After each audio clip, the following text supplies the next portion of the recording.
ঢাকার ঐতিহাসিক সোহরাওয়ার্দী উদ্যান। শনিবারের জনস্রোতে আরেকবার উচ্চারিত হল ইসরায়েলি গণহত্যা বন্ধ ও স্বাধীন ফিলিস্তিনের দাবি। ছিল না আনুষ্ঠানিক কোনো উদ্যোগ, বক্তৃতার ফুলঝুরি, সবার কণ্ঠে শুধু ছিল প্রতিবাদী স্লোগান। মঞ্চ থেকে ভেসে আসা গানের কথাই ফিলিস্তিন একদিন মুক্ত হবেই, ধ্বংস হবে সাম্রাজ্যবাদীরা। সারা দেশ থেকে যে বা যারা এসেছেন প্রাণের টানে নিপীড়িত ফিলিস্তিনিদের সাথে একাত্মতা জানাতে। মনে ছিল আবেগ, কণ্ঠে ছিল ক্ষোভের বিস্ফোরণ। ফিলিস্তিন, ফিলিস্তিন, আল কুদুস, আল কুদুস। সকাল থেকে মিছিলে মিছিলে লাখো লাখো জনতা হাজির হন সোহরাওয়ার্দী উদ্যানে। জনস্রোত উদ্যান ছাড়িয়ে ঢাকা বিশ্ববিদ্যালয়, শাহবাগ, রমনা এলাকায় অবস্থান নেয়। নির্ধারিত সময়ে বিএনপি, জামাত, এনসিপি, ইসলামী আন্দোলন, গণ অধিকার পরিষদ সহ অন্য সব রাজনৈতিক দলের কেন্দ্রীয় নেতারা আসেন মঞ্চে।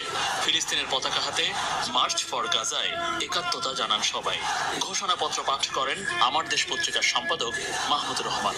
মুসলিম উম্মার প্রতিনিধিত্বকারী সত্যরঞ্জীবন নিকট দৃঢ়ভাবে আহ্বান জানাই, এক, ইসরায়েলের সাথে অর্থনৈতিক, সামরিক ও কূটনৈতিক সকল সম্পর্ক অবিলম্বে ছিন্ন করতে হবে।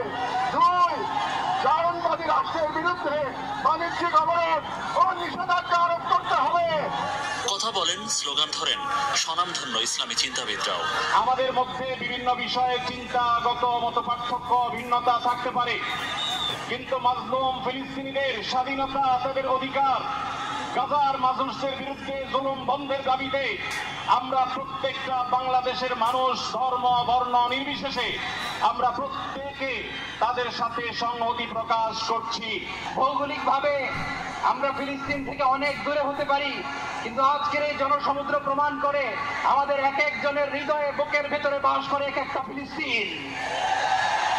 আমাদের হৃদয়ে বাস করছে এক একটা গাজা, আমাদের হৃদয়ে বাস করে এক একটা আল কুদস। চিৎকার করে বলুন ঠিক কিনা?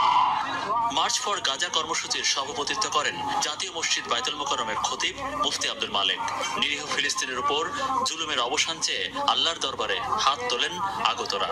এ সময় তাদের ফরিয়াদ ও কান্নায় ভারী হয়ে ওঠে আশপাশের পরিবেশ। বাংলাদেশের সকল স্তরের সকল জনগণের পক্ষ থেকে, পুরা মুসলিম উম্মতের পক্ষ থেকে প্রতিবাদ, প্রতিবাদ, প্রতিবাদ। ইয়া আল্লাহ, আপনি মেহেরবানি করে কবুল করেন, আপনি কবুল করেন, শিশুদের রক্ষা করেন। গাজার প্রতি সংহতি জানিয়ে সমাবেশ হয়েছে রাজশাহী বিশ্ববিদ্যালয়ে। অংশ নেন উপাচার্য, প্রশাসনিক কর্মকর্তা ও শিক্ষার্থী সহ হাজারো মানুষ। তুলে ধরা হয় দেশটির প্রতীকী জীবনচিত্র ও বিশ্ব নেতাদের নিশ্চুপ আচরণ। প্রতিবাদী কর্মসূচিতে উত্তপ্ত বরিশালের রাজপথ। নগরীর অশ্বিনী কুমার হলের সামনে মার্চ ফর প্যালেস্টাইন পালন করে ছাত্র জনতা। সব দেশের নেতাদের এক হয়ে দ্রুত হামলা ঠেকানোর অনুরোধ তাদের।